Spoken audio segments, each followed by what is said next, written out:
I wanted a kid. I was excited, you know. It was not just a motivation to change. There was other things I was excited about. One of the things I was excited about the stand-up I could do about being a parent. That's like fucking marketable stand-up, you know? That's like how Louis C.K. and Bill Cosby made their careers. Everyone loves that kind of stand-up. Hey, my kid, I love him, but he's annoying. I'd have better jokes than that. But like I'm saying, like, that's good stand-up, you know? And now I gotta go back to talking about jacking off and Netflix. You know what? I want to do stand-up about being a father. The mere fact that I am not one shouldn't stop me. So here we go.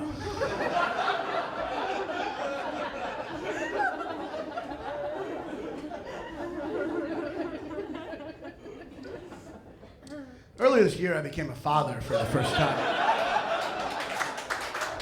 Thank you. Anyone else? Anyone else have kids in here? Anyone else? All right. Okay. Well, only two of you? That seems strange. I don't know why people are lying about having kids. I ain't letting this sick fuck know anything about me. Who has kids in here? Round of applause. Here's kids. Okay. All right.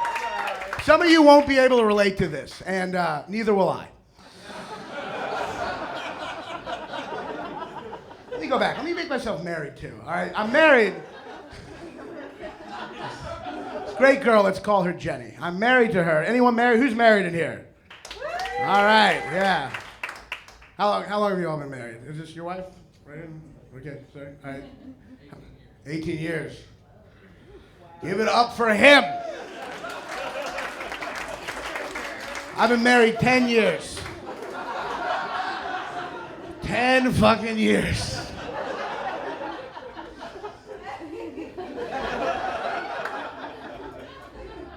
Most of that time was spent waiting for her to get ready. You know what I mean?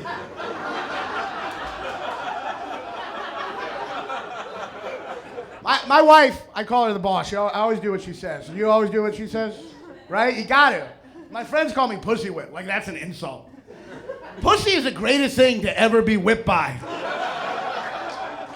Anytime I had to be whipped, I would choose pussy every time. Are you kidding me? That's not an insult. That's like being pizza assaulted. It's good. Right? I do whatever she says. Whatever she says. The other day I was ironing her pants. I don't know why. She knows how to fucking iron. But I'm ironing her pants, and halfway through I stop. I'm like, what am I doing? I'm literally ironing the pants she wears in the relationship. But that's marriage for you.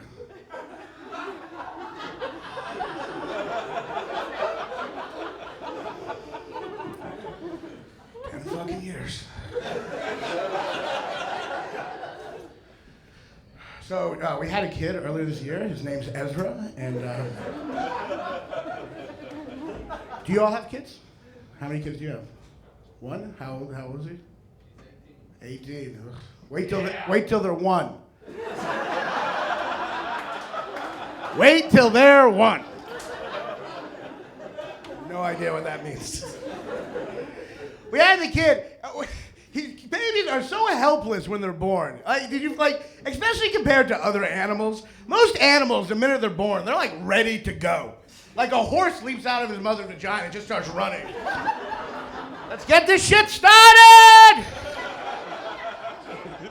Let's go! Sea turtles are even crazier. Sea turtles lay eggs in the sand and then just leave. They're like, fuck it, they'll figure it out. I got time to raise this motherfucker. I got places to be. And then the eggs will hatch and the turtles will go straight to the ocean. Like they're late for an appointment, like we should have been there 5 minutes ago. When you compare that to human babies who can't even hold up their own head for like 5 months, you have to hold up their head or it'll dangle. And then they'll die. That's how fucking helpless they are. I was so bored for the first 5 months. Were you bored? Were you all bored when your kid was born? Is this her right here? That might be awkward for you to say it. Were you bored at all? Just the first 5 months? Right? It's like he doesn't do shit. He didn't smile. He's before smiling, so he just has that condescending look on his face, like, oh, you're my father? Mexican Frisch's big boy? Great. He didn't do anything. And then your parents come over and they think everything he does is genius, right? He touches the spoon, they're like, you should register him for the Olympics! Amazing spoon dexterity! What the fuck are you talking about? Unless there's a sport in the Olympics for having the creepiest look when you're taking a dump, I don't see what he could do. I guess he could do the luge. You don't even have to technically be alive for that. They kept on saying he was alert. That was their big buzzword. He's so alert. He's so alert as they're holding his head up. He's so alert. Isn't he so alert? No, he's not. I love him, but he's not even alert for nursing home standards.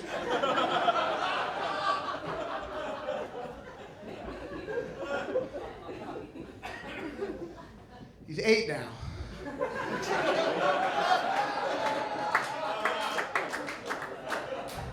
They grow up so fast. Don't they? I mean, they do. They grow up so fast. We put them in soccer. Did you put your daughter in soccer? Everyone puts their kids in soccer now. Because the great thing about soccer is if your kid sucks, no one cares. Because no one notices. Because no one's watching. Because it's fucking soccer. It's the most boring fucking... If you think the World Cup is boring, try watching 8-year-olds play soccer without a scoring. I have to go every Sunday and drive this piece of shit to his game. And he sucks. He's the worst person on his team. He sucks for an 8-year-old.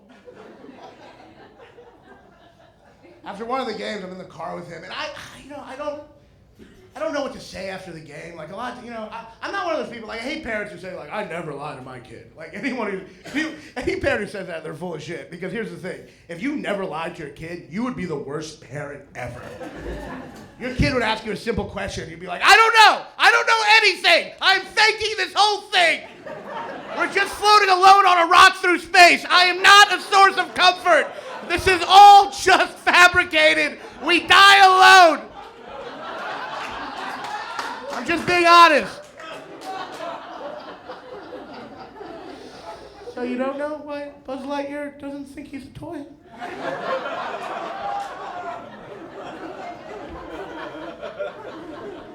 But I'm sitting in the car with him, and usually I say like, "Keep great job, you get better every time." But I'm sick of lying.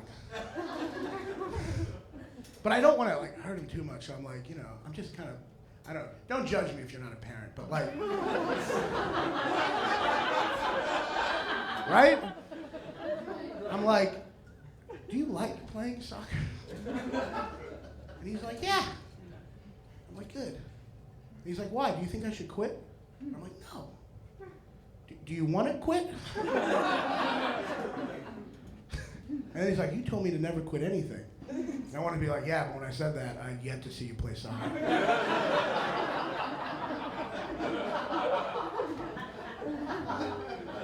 I would not have made that rule if I had seen you play soccer. And then he said something so adorable. He said, look, Dad. He calls me Dad. Look, Dad, I know I'm bad at soccer, but I think it takes years to really get good at something. Like, decades. Like, you can't just give up. You gotta keep on trying. Like, eventually, you'll get good at stand-up. And you'll be able to make observations about your own life instead of making up a family to seem more marketable to a mainstream audience. Which is really just a cop-out masquerading as postmodern bullshit. Couldn't have said it better myself. Just like me. So we're at the dinner table, me and my kid and my wife, and my life's gone great, I lost a bunch of weight, totally thin now. Hey, if you can believe the kid, you can believe that fucking shit, all right? That's the part where suspension of disbelief's too high. Can't go there, buddy. Lost a bunch of weight. I went to the doctor the other day. Turned out perfect weight for my height. Anyone? Anyone? Make a lot of money. sell out wherever I go. There's never empty chairs at any show, wherever I go. I'm looking at my wife and my kid, and I realize my friends with kids were right this first time. It is the greatest thing that ever happened to me. A week later, my wife went on a rock climbing trip in Denver, Colorado. You're going to feel really bad for laughing when you hear the rest of this. The second day, the cord was loose, and she didn't make it.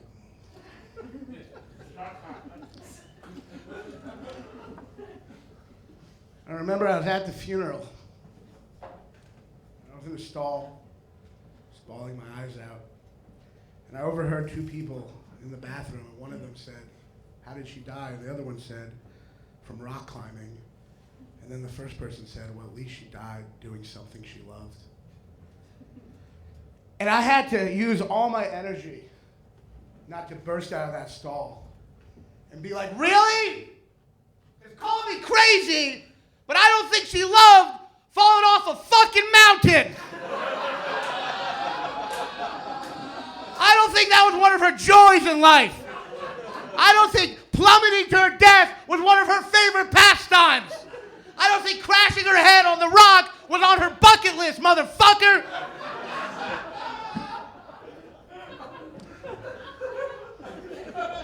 A couple days later, I found in her possessions a letter.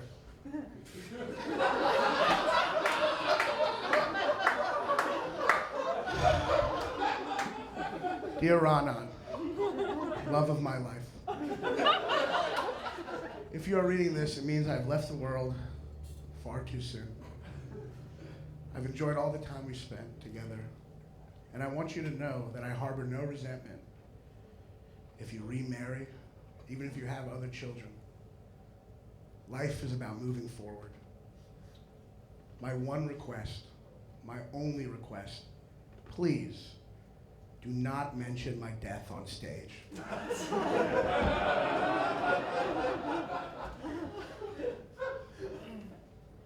In an effort to end emotional weight to one of your shows. I am a real person.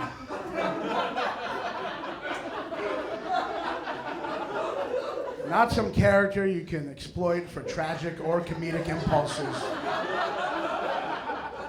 Please resist the narcissistic impulse that all artists have to only use me as fodder.